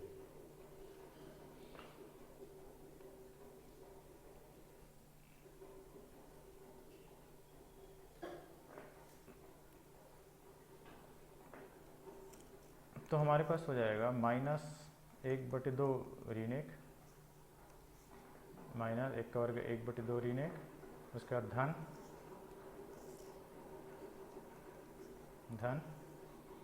4 का स्क्वायर 4 चौक 16/2 धन 4, 4 चौक 16/2 धन 4 ऋण, यहाँ पे 1 का स्क्वायर 1/2 धन 1 हो जाएगा, तो ऋण 1/2 धन 1। तो इसको हल करते हैं तो हमारे पास हो जाएगा ऋण 1/2 में 1 घटाया तो कितना हो जाएगा, तो 1 ऋण 2/2 धन 2 अट्ठे 16 और 8 4 12 ऋण कितना हो जाएगा यहाँ पे, तो ये हो जाता है 2 इससे गुना होगा तो ये हो जाएगा 1 धन 2/2 मतलब 3/2। तो 1 में 2 घटाया तो ऋण 1/2 और ऋण हो जाएगा धन 1/2 धन 12 ऋण 3/2, तो हो जाता है 12 धन 1/2 ऋण 3/2, तो हो जाएगा 12, यहाँ पे 2 लघुत्तम है ना, 2 इसमें लघुत्तम निकाल दिया तो ये होता है 1 ऋण 3, तो हो जाएगा 12 ऋण 1 में 3 घटाया तो ऋण 2/2, 2 एकम 2 एकम, तो 12 ऋण 1 बराबर 11।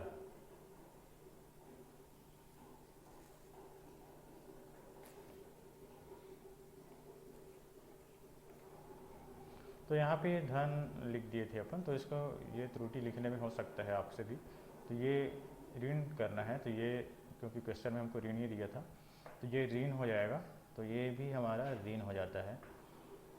तो हम जो कैलकुलेशन किए हैं उसमें यहाँ पर ये ऋण हो जाएगा और ये भी ऋण हो जाएगा। तो 8 में 4 घटाएंगे तो हमारे पास हो जाएगा 4, और ये हो जाता है 1 में, है ना, तो 1/2 ऋण 1 तो ऋण 1/2 और इसमें हो जाएगा ये धन 1/2, ऋण से और गुना होगा तो धन 1/2, और इस प्रकार आपका हो जाएगा।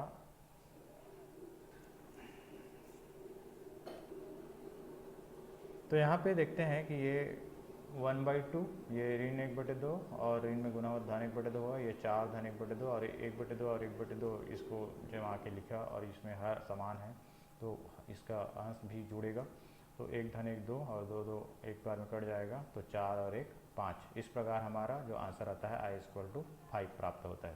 इसके बाद हमारे पास 9वां सवाल है।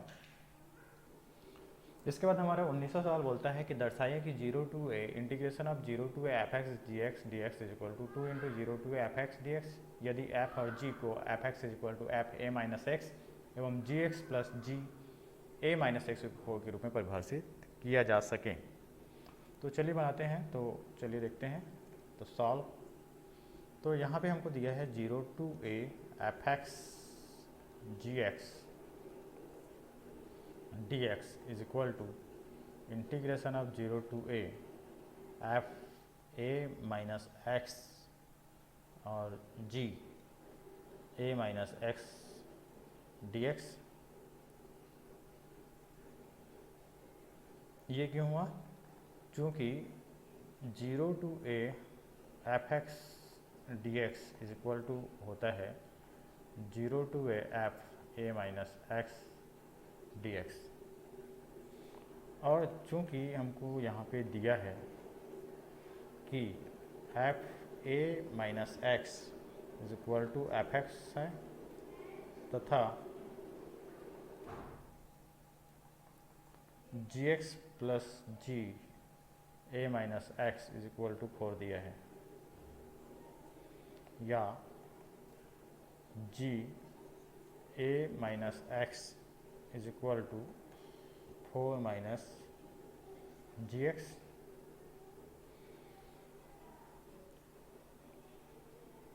तो इसके बराबर हो जाएगा हमारा 0 टू ए एफ एक्स और 4 minus g x D x. This is equal to 0 to a और 4 एफ एक्स हो जाएगा d x minus 0 to A F x g x D x. This is equal to 4 बाहर आ जाएगा और ये हो जाएगा 0 to A F x D x minus 0 to A F x into g x D x. इसलिए 2 into 0 to A F x और g x into g x D x is equal to हो जाएगा 4 into 0 to A F x D x, या or 0 to ए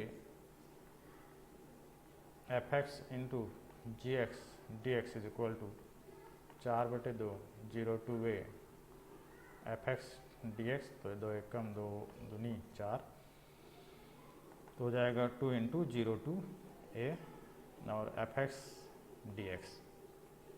ये हमारा इस प्रकार से प्रूव हो जाता है। इसके बाद है नेक्स्ट क्वेश्चन। तो नेक्स्ट क्वेश्चन में हमको मल्टीपल चॉइस क्वेश्चन है, तो इसमें हमको सॉल्व तो करना पड़ेगा क्योंकि आंसर हमको जानना है। तो जैसे कि हमको इस सवाल में दिया हुआ है कि उसको हम माने आई बराबर -π/2 to π/2 x cube plus x cos x plus tan x raised to power 5 plus 1 d x. This is equal to, इसको लिख सकते हैं अपन -π/2 टू प्लस π/2 और हो जाएगा x cube plus x cos x plus tan x raised to power 5 d x, plus इसको 1 लिखा है उसको हम एक अलग से लिख लेते हैं यहाँ पे into d x, 1 into d x. पुनः माना f x is equal to x cube plus x cos x plus tan x raised to power 5, और इसलिए f minus x is equal to हो जाएगा माइनस एक्स का cube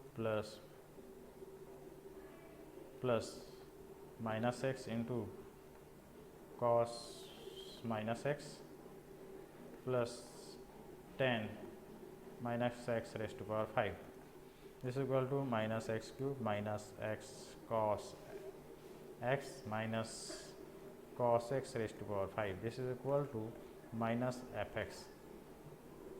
इसलिए f x क्या है, विषम फलन है, और इसलिए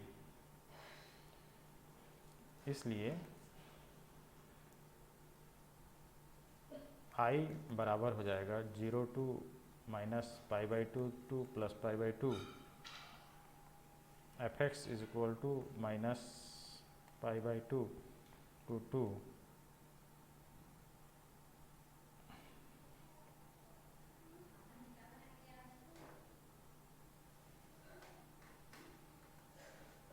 1 into d x.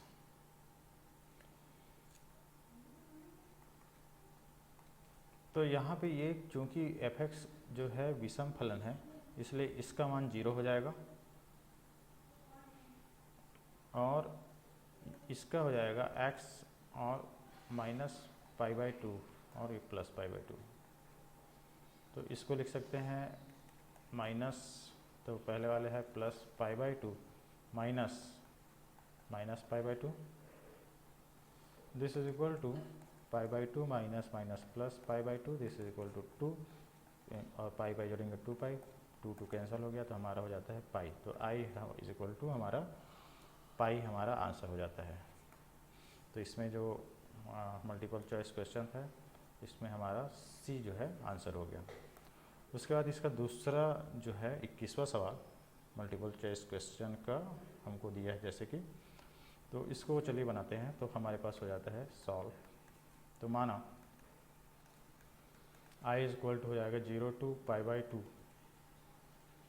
log 4 + 3 sin x बटे 4 + 3 cos x dx, इसका मान निकालना है। तो इसके हम एक नंबर नाम दे देते हैं और यहाँ पे 0 to π/2 log 4 + 3 sin π/2 minus x बटे 4 + 3 cos π/2 माइनस x लिखते हैं। क्यों लिखते हैं? क्योंकि f इंटीग्रेशन ऑफ 0 to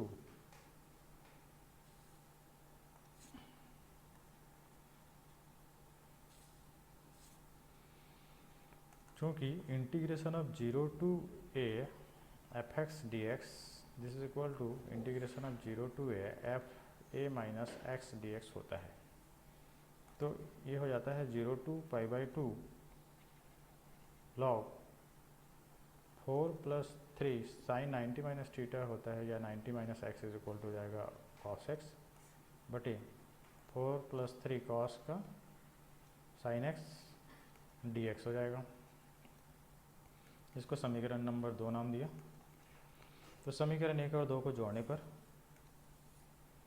तो समीकरण 1 व 2 को जोड़ने पर हमारे पास हो जाएगा लेफ्ट का जो i है उसको जोड़ा तो 2i, और तो ये लेफ्ट में हो जाएगा 2i is equal to 0 to π/2 log 4 + 3 sin x बटे 4 + 3 cos x plus 0 to π/2 log 4 + 3 cos x बटे 4 + 3 sin x dx। तो चूँकि ये 0 to π/2, तो ये log m + log n के रूप में है, तो log m × n हो जाएगा। तो log 4 + 3 sin x बटे 4 + 3 cos x into 4 + 3 cos x बटे 4 + 3 sin x। तो यहाँ पे देखते हैं कि ये वाला इस वाले को डिवाइड करता है 1 टाइम और ये इसको 1 टाइम डिवाइड करता है। तो कैसे ये क्या हुआ? तो 0 to π/2 log 1 dx हुआ। तो log 1 अचर है तो उसको बाहर रखा, और 0 to π/2 dx this is equal to, तो चूंकि log 1 का मान 0 होता है और यहाँ पे कुछ भी रहे 0 से जब गुणा होगा तो ये 0 हो जाएगा। तो 2i इज इक्वल टू 0, तो i इज इक्वल टू 0 हमारा आंसर हो जाता है, और इस प्रकार इसका ऑप्शन सी सही है। तो इस प्रकार से आपका 7.11 के सभी प्रश्नों का हल यहाँ पे पूरा होता है। यदि आपको वीडियो पसंद आए तो प्लीज़ मेरे चैनल को लाइक कीजिए, सब्सक्राइब कीजिए और अपने दोस्तों को शेयर कीजिए। Thank you for watching video.